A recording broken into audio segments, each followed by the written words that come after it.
Dear Pete, I'm embarrassed to say I panicked at the end of March and sold all my investments and went to cash. Before I knew it, the market was on the rebound.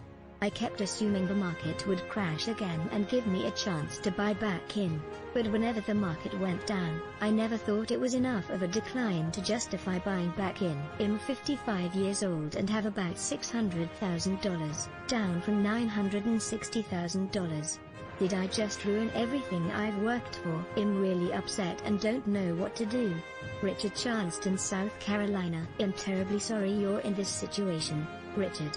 I know how awful you must feel, but frankly, there's nothing you can do about the opportunity and money lost. It will take a while to come to terms with this, but the sooner you do, the sooner you can move on and put together a feasible plan B. In fact, trying to reverse history is both impossible and a complete waste of time. Mourn the money lost and move forward. Plan B is so intense and robust, you won't have the luxury or even the time to look back on what could have been.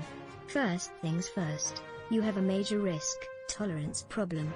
People panic sell for lots of reasons, but the primary reason is because they've invested outside of their risk tolerance. Your risk tolerance is the amount of volatility you're willing to endure, prior to suffering undue stress and anxiety, which eventually can lead to irrational trading. In other words, your risk tolerance will help you determine what investments to choose, so when the market gets rocky, you aren't inclined to make sudden changes.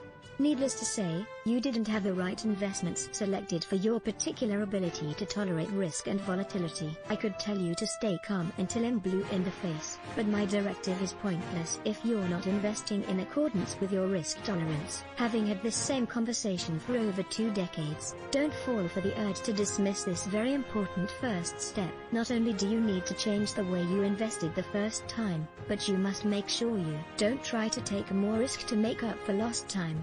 That's a very common second mistake, which can permanently seal your fate of a failed retirement. Next, you have to get your money out of cash.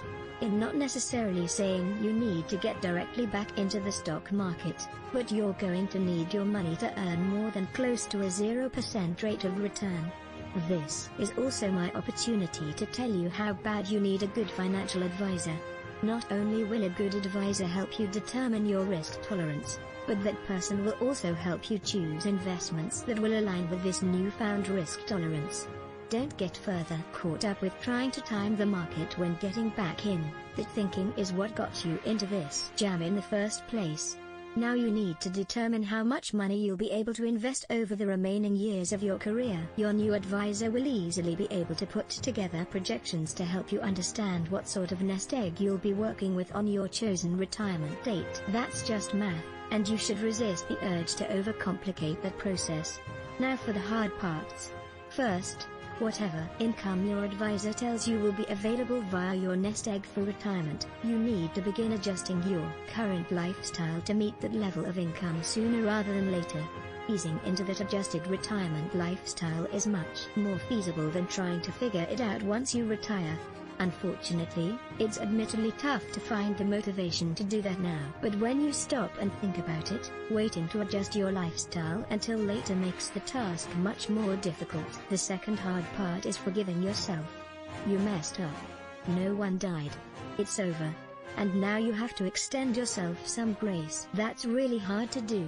Much harder than adjusting your lifestyle to match your future retirement income.